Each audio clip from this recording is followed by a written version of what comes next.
Prions Dieu avant de lire les Écritures, afin qu'elles deviennent pour nous paroles de vie.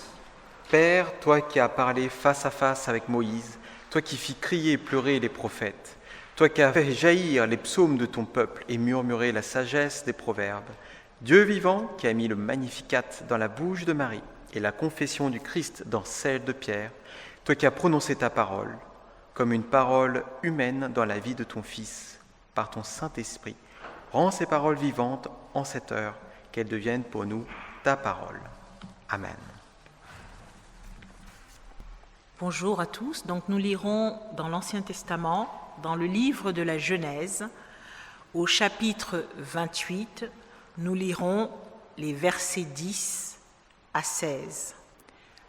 Jacob partit de Beer-shéba et prit la direction de Charan. Arrivé à un certain endroit, il y passa la nuit car le soleil était couché. Il prit une pierre dont il fit son oreiller et il se coucha à cet endroit. Il fit un rêve. Une échelle était appuyée sur la terre et son sommet touchait le ciel. Des anges de Dieu montaient et descendaient par cette échelle. L'Éternel se tenait au-dessus d'elle et il dit : « Je suis l'Éternel, le Dieu de ton grand-père Abraham et le Dieu d'Isaac. La terre sur laquelle tu es couché, je te la donnerai, à toi et à ta descendance. Ta descendance sera pareille à la poussière de la terre. Tu t'étendras à l'ouest et à l'est, au nord et au sud, et toutes les familles de la terre seront bénies en toi et en ta descendance. Je suis moi-même avec toi. Je te garderai partout où tu iras, et je te ramènerai dans ce pays, car je ne t'abandonnerai pas tant que je n'aurai pas accompli ce que je te dis. » Jacob se réveilla et se dit : « C'est certain, l'Éternel est dans cet endroit, et moi, je ne savais pas. » Après avoir été béni par son père Isaac, Jacob part chez son oncle Laban prendre une de ses filles comme épouse. En chemin, alors qu'il passe la nuit à la belle étoile, il rêve d'une échelle reliant la terre et le ciel où des anges montent et descendent. Et Dieu, qui se trouve tout en haut de cette échelle, proclame à Jacob des paroles de bénédiction et d'encouragement dans sa vie. À son réveil, Jacob est stupéfait de ce rêve et s'exclame : « C'est certain, l'Éternel est dans cet endroit, et moi, je ne le savais pas. » Cette prédication ne va pas porter ce passage exactement, mais plutôt sur ce côté, le monde invisible, tout ce qui se passe et qu'on ne voit pas avec nos propres yeux. Et il existe de fait de très nombreux passages dans la Bible qui montrent des visions d'un monde invisible. Ce monde, tel qu'il est décrit dans la Bible, fait référence à la réalité spirituelle qui coexiste avec notre monde physique. Cette réalité spirituelle comprend Dieu, les anges, les démons, les événements spirituels qui se trouvent au-delà de notre perception. Ces révélations ou ces visions, ça dépend comment on le traduit, comment on le voit, rapportées par des prophètes ou des apôtres, sont très nombreuses dans la Bible et je vais vous en donner d'ailleurs quelques extraits emblématiques de l'Ancien et du Nouveau Testament. Alors je vais commencer avec un texte dans Élysée, où justement donc Élysée voit l'armée céleste. Le roi de Syrie envoya des chevaux, des chars et une forte troupe qui arrivèrent de nuit et qui enveloppèrent la ville. Le serviteur de l'homme de Dieu se leva de bon matin et sortit. Et voici, une troupe entourait la ville avec des chevaux et des chars. Et le Seigneur dit à l'homme de Dieu : « Ah, mon Seigneur, comment ferons-nous » Il répondit : « Ne crains point, car ceux qui sont avec nous sont au plus grand nombre que ceux qui sont avec eux. » Et Élisée pria, et l'Éternel ouvra les yeux du serviteur.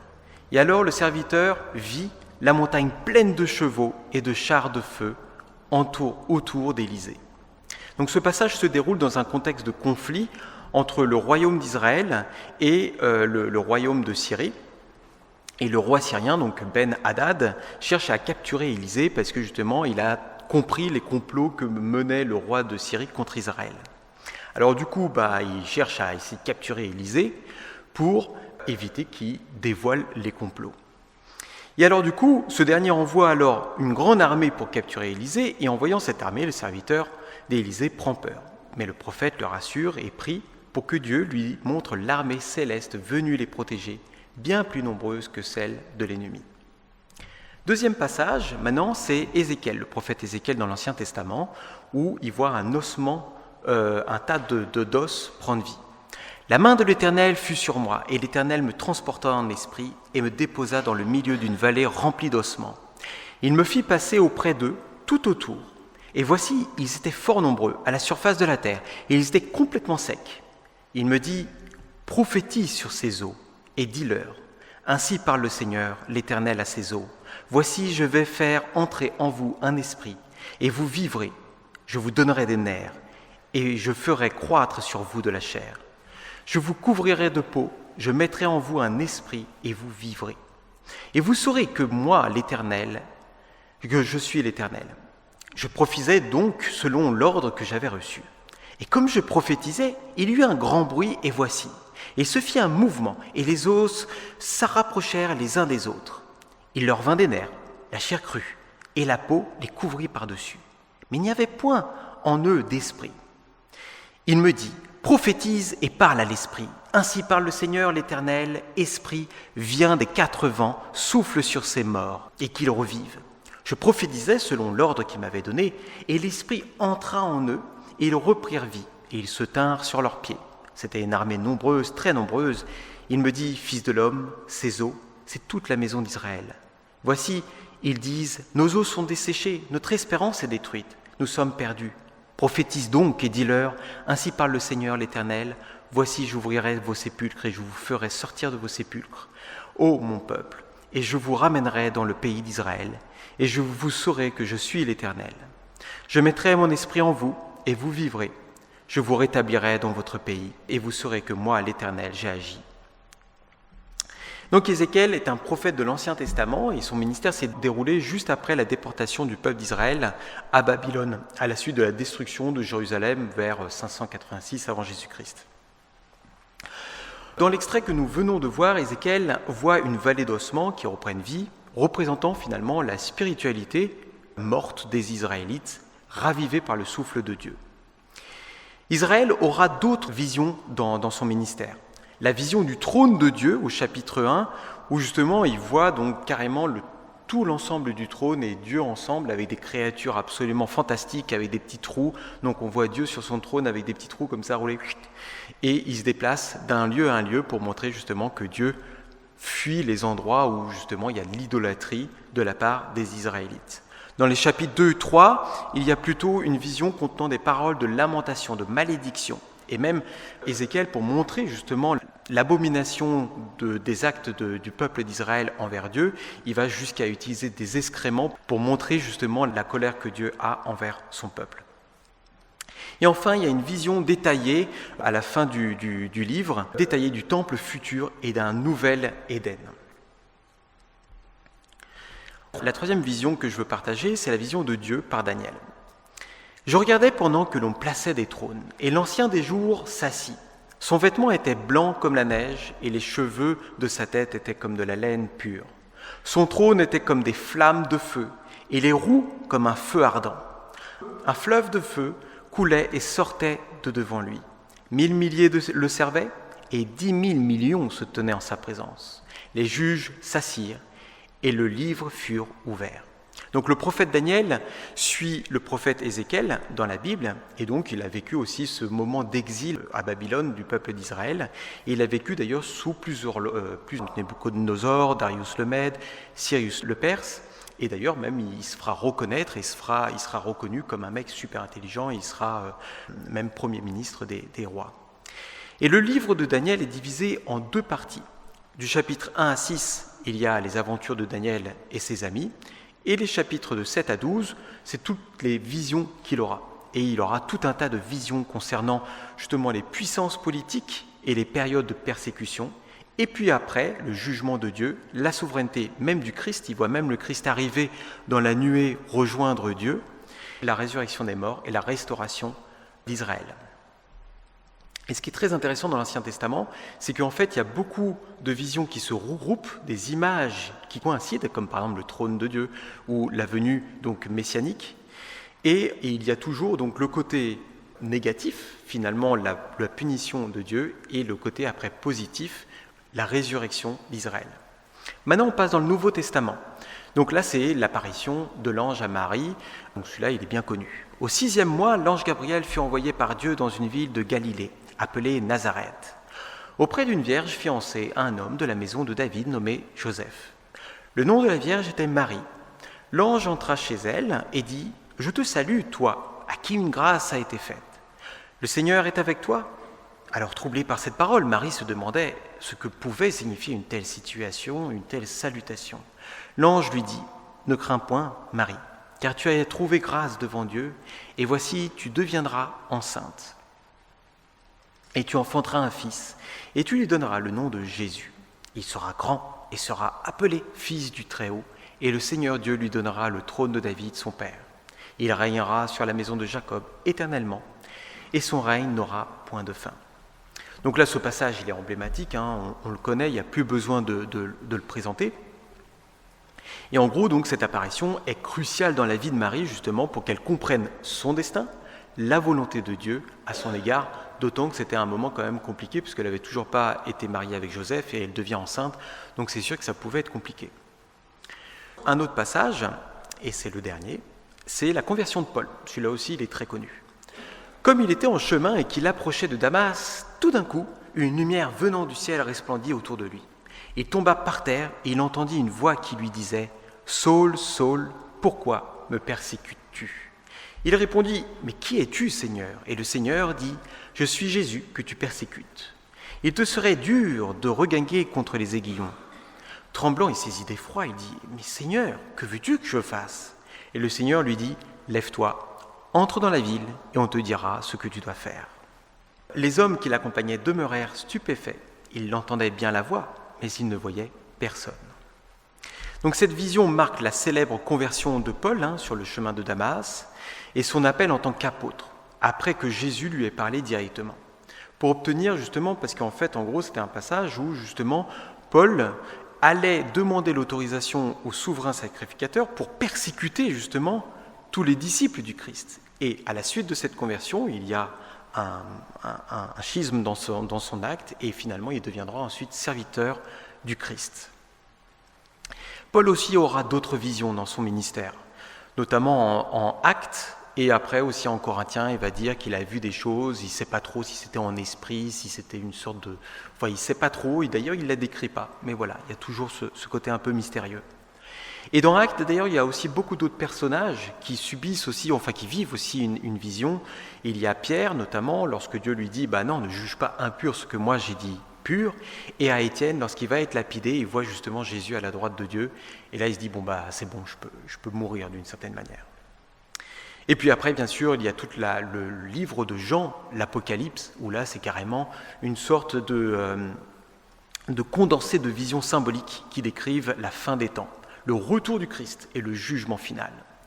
Ces visions riches en symbolisme et en messages spirituels permettent de révéler les événements passés et futurs à la lumière des réalités du monde invisible.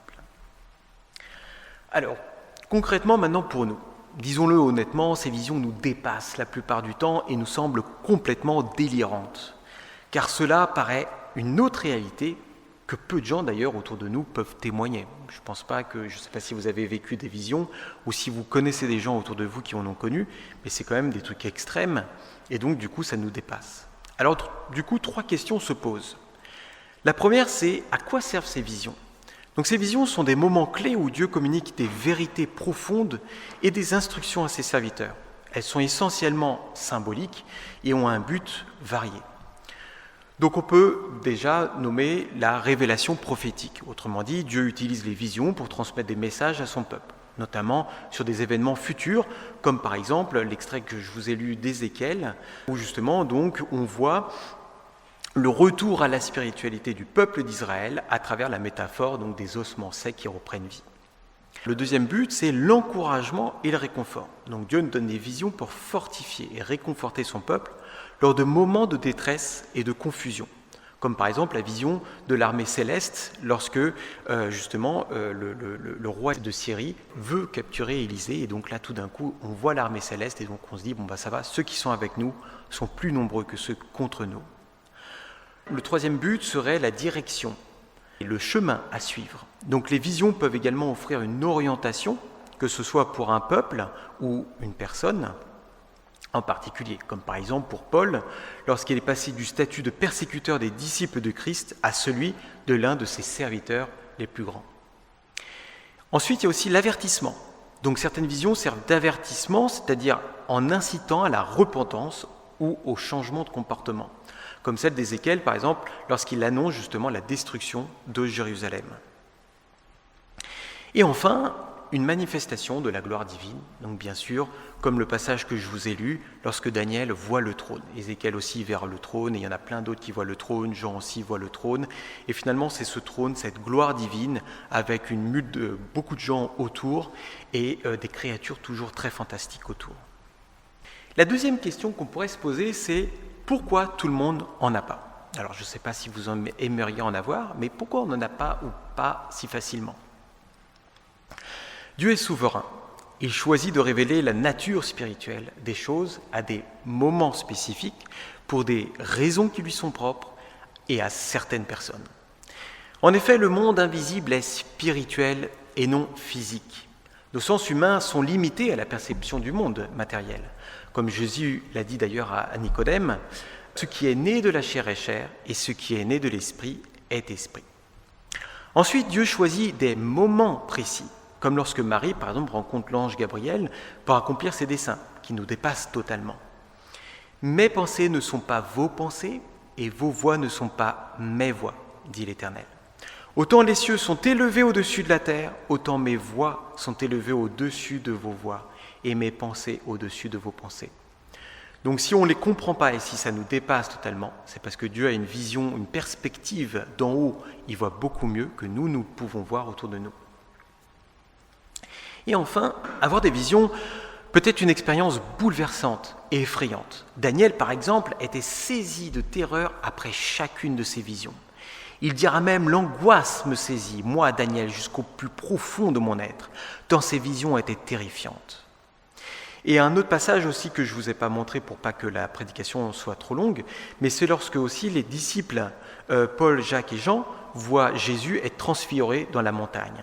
Donc là, à ce moment-là, Jésus prie, et donc Jésus devient comme brillant, aussi brillant que le soleil, et tous ses vêtements deviennent blancs, et à côté de lui, il y aura Élie et Moïse.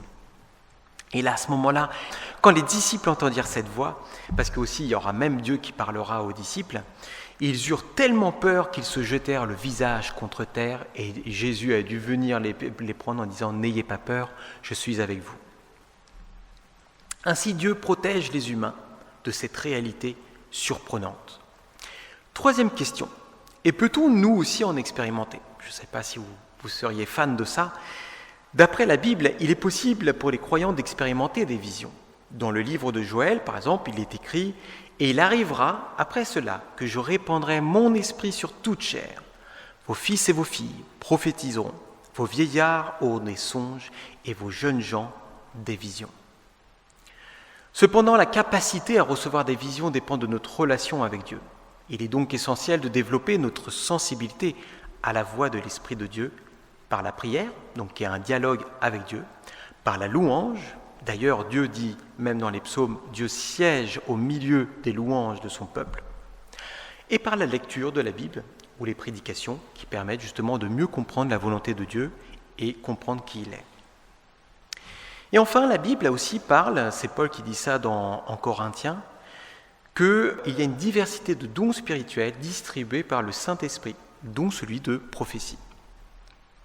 Alors pour conclure, on peut y voir un privilège, presque un super pouvoir dans les visions, un peu comme dans les films de super-héros où le mec il prédit l'avenir, par exemple. Mais je vous rassure tout de suite, les visions ne sont nullement la preuve de l'amour de Dieu pour vous. Vision ou pas, vous êtes aimé par Dieu de manière inconditionnelle, et vision ou pas, vous pouvez vivre des expériences encore meilleures avec l'Esprit de Dieu. Aimer la vie, porter l'espoir sur l'avenir, pardonner son ravisseur, dépasser ses limites et ses faiblesses. Alors pas besoin de vision pour adorer la grandeur de la passion de Dieu pour nous. Et même si nous ne voyons pas ce monde invisible, ni même les miracles autour de nous qui se produisent, cela ne signifie pas que Dieu n'agit plus autour de nous. En effet, il est toujours à l'œuvre, même lorsque nous ne le voyons pas. Jésus n'a-t-il pas promis qu'il serait avec nous tous les jours de notre vie jusqu'à la fin du monde ? Nous sommes alors appelés à faire confiance à ses promesses et à son amour fidèle, en marchant par la foi et non par la vue, comme dit Paul. « Heureux ceux qui n'ont pas vu et qui ont cru », s'exclama une fois Jésus. Ne cherchez donc pas les visions ou le spectaculaire dans votre vie pour oser croire, mais faites ce pas de foi, avancez les yeux bandés en croyant que Dieu nous soutient par sa puissance. Une fois, j'ai vu dans la rue un papa avec sa petite fille, et sa petite fille avait les yeux bandés. Sûrement que son papa allait faire une surprise à sa petite fille. Et nous, si on faisait l'expérience ici, je suis sûr que vous auriez peur que je vous amène, si c'était moi qui vous guidais, je vous amène contre un endroit, contre un obstacle, vous faire du mal, etc. Mais cette petite fille, elle courait, et le papa, il devait même la suivre en courant, alors qu'elle avait les yeux bandés. Donc c'est dire la confiance de cette petite en son papa. Soyons confiants alors que le monde invisible nous entoure, que Dieu et son armée céleste sont à nos côtés et combattent pour nous contre les forces du mal. Ceux qui sont avec nous sont plus nombreux que ceux qui sont contre nous. Il est notre allié et un ami combattant pour nous et non quelqu'un contre nous. Ça, c'est ce que le diable veut nous faire croire. Ou même un Dieu neutre nous regardant d'en haut, assis sur un trône élevé, nous laissant lutter seuls dans notre coin. Et en attendant d'avoir, nous aussi, le privilège d'expérimenter des visions célestes, ou pas, un jour nous verrons Dieu face à face, et nous pourrons alors enfin rencontrer cet amour divin. Et en attendant, nous ne pouvons qu'imaginer cette rencontre. Amen.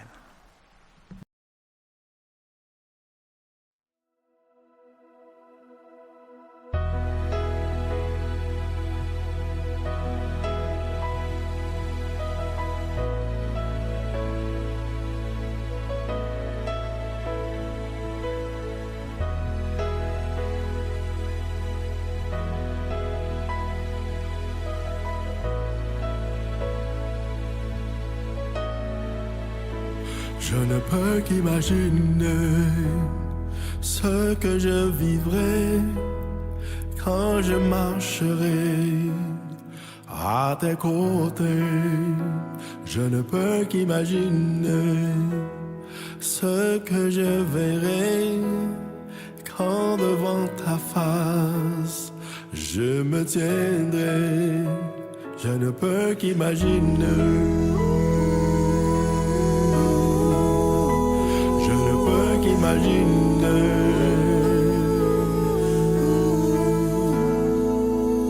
Entouré de ta splendeur, que ressentira mon cœur le désir de danser ou de te contempler, le désir de m'incliner ou la force de m'avancer, de chanter Alléluia, ou dans le silence adorer. Je ne peux qu'imaginer.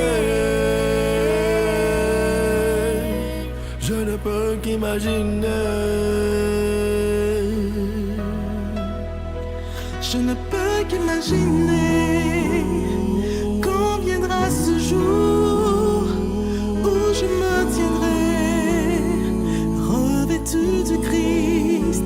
Je ne peux qu'imaginer quand je passerai l'éternité à te louer.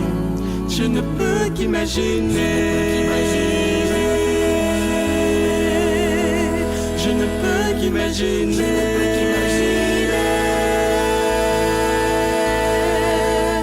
Entouré de ta splendeur, que ressentira mon cœur le désir de danser ou de te contempler, le désir de m'incliner ou la force de m'avancer, de chanter Alléluia, dans le silence adorer. Je ne peux qu'imaginer. qu'imaginer.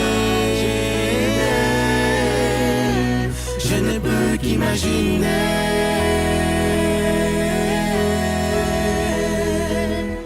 Entouré de ta splendeur, que ressentira mon cœur? Le désir de danser ou de te contempler, le désir de m'incliner, ou la force de m'avancer, de chanter Alléluia. Ou dans le silence adorer, je ne peux qu'imaginer. Je ne peux qu'imaginer. Je ne peux qu'imaginer. Je ne peux qu'imaginer. Je ne peux qu'imaginer quand je passerai l'éternité à te louer. Je ne peux qu'imaginer. Je ne peux qu'imaginer. Je ne peux qu'imaginer. Je ne peux qu'imaginer.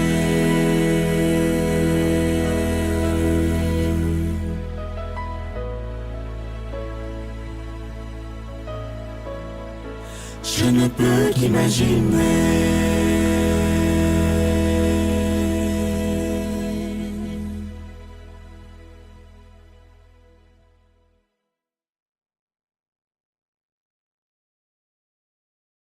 Entouré de ta splendeur, que ressentira mon cœur? Le désir de danser